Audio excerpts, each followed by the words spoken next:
konferensi pers atau rilis terkait capaian kinerja Kantor Pengawasan dan Pelayanan Bea dan Cukai tipe Madya BNC Bengkalis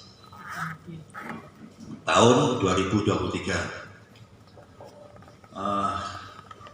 Tidak lupa saya sampaikan terima kasih juga kepada selama tahun 2023 ini kami sudah melakukan banyak hal ya, terkait dengan tugas dan fungsi Bea dan Cukai.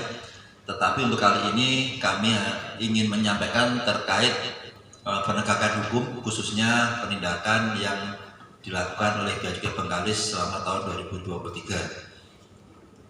Jadi kalau kita bicara penegakan hukum, sudah pasti kita melihat wilayah pengawasan Bea Cukai Bengkalis yang cukup luas dari Bengkalis, kemudian dari Kabupaten Bengkalis sebagian, ya, di Pulau Bengkalis ini, kemudian seluruh Kabupaten Meranti, wilayah Kabupaten Meranti dan sebagian Kabupaten Pelalawan di Pulau Mendol itu sudah pasti hasil penindakan yang kita lakukan ini bukan karena saya selaku kepala kantor yang hebat, bukan karena Pak Eko dan teman-teman timnya di lapangan yang tidak pernah tidur, bukan. Tetapi yang pasti adalah ini karena kolaborasi kami semua yang ada di depan ini, Bea Cukai dengan Polri, dengan TNI Angkatan Darat, TNI Angkatan Laut, dan Kejaksaan Negeri dalam menegakkan hukum, terutama di wilayah pengawasan Bea Cukai Bengkalis. Jadi kalau NKRI harga mati, kalau kolaborasi itu pasti. Tanpa kolaborasi mustahil semua akan kita kerjakan. Tidak ada yang bisa kita kerjakan dengan sendiri. Teman-teman media sekalian, Direktorat Jenderal Bea dan Cukai sebagai salah satu unit eselon 1 di Kementerian Keuangan punya misi. Ada 3 misi. Yang pertama adalah kami memfasilitasi perdagangan dan perindustrian. Yang kedua, kami menjaga perbatasan dan melindungi masyarakat Indonesia dari penyelundupan dan perdagangan ilegal. Kemudian yang ketiga, kami mengoptimalkan penerimaan negara. Nah, ini penindakan yang kami lakukan sepanjang tahun ini sudah pasti adalah menjalankan misi itu, ya. Misi itu tidak hanya untuk penerimaan negara, tapi juga sebagai fungsi community protector, ya. Kami melindungi masyarakat Indonesia. Dan ini juga misi itu diterjemahkan ke dalam indikator kinerja utama yang harus kami penuhi sebagai target kinerja kami di dalam 1 tahun. Nah, teman-teman media sekalian, Bea Cukai Bengkalis akan selalu berkomitmen dalam menjalankan tugas dan fungsinya sebagai revenue collector, trade facilitator, industrial assistance, serta khususnya community protector. Ya, terkait dengan fungsi revenue collector, ini saya sampaikan sekalian, diwujudkan dalam bentuk optimalisasi penerimaan negara di bidang kepabeanan dan cukai, dan alhamdulillah sampai dengan tanggal 20 Desember kemarin, ya, kami Bea Cukai Bengkalis sudah berhasil mengumpulkan penerimaan negara berupa bea masuk dan penerimaan lainnya sebesar 4.328 juta rupiah. Targetnya adalah 4.009 juta rupiah. Jadi capaian target kami adalah 107,97%. Alhamdulillah ini sudah tercapai.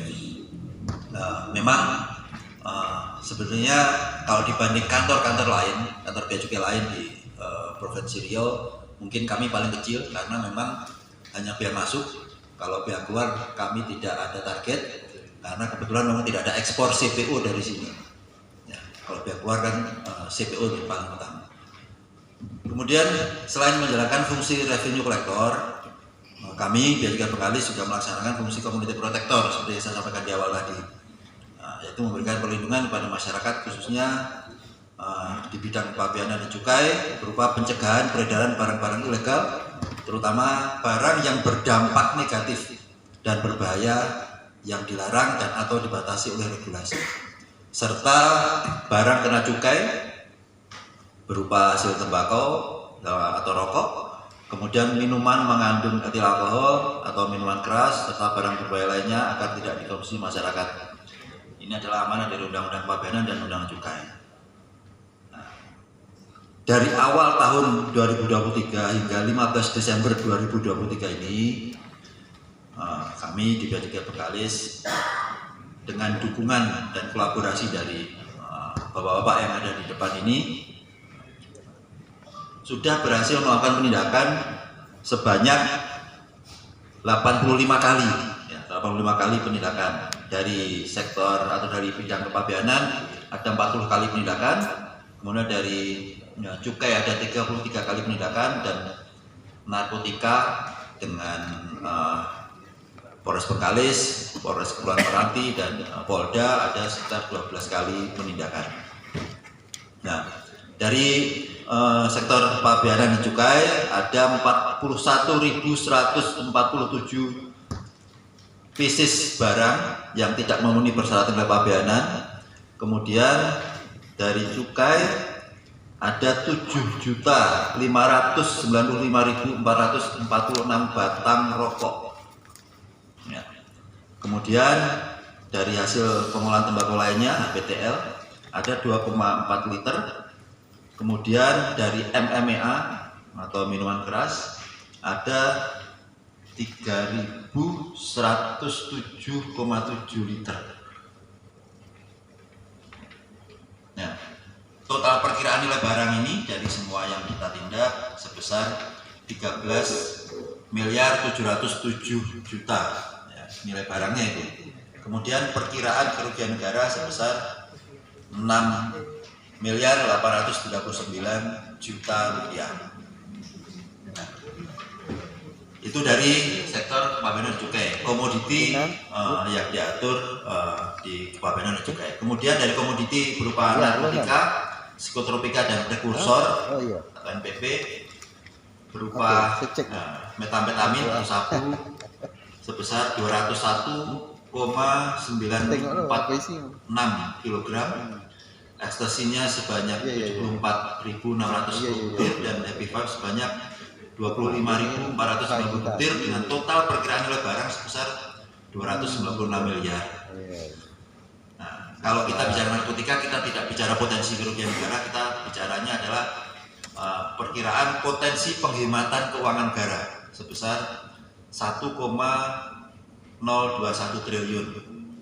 Kalau kita bicara penghematan ini adalah dari beberapa faktor seperti apabila seseorang sudah menjadi korban dari narkotika, kemudian mereka sampai dilakukan rehabilitasi dan sebagainya, tentu negara yang akan menanggung biaya pengobatan mereka. Nah, ini dengan jumlah narkotika sebanyak itu, jadi kita bisa menghemat keuangan negara sebesar 1,021 triliun.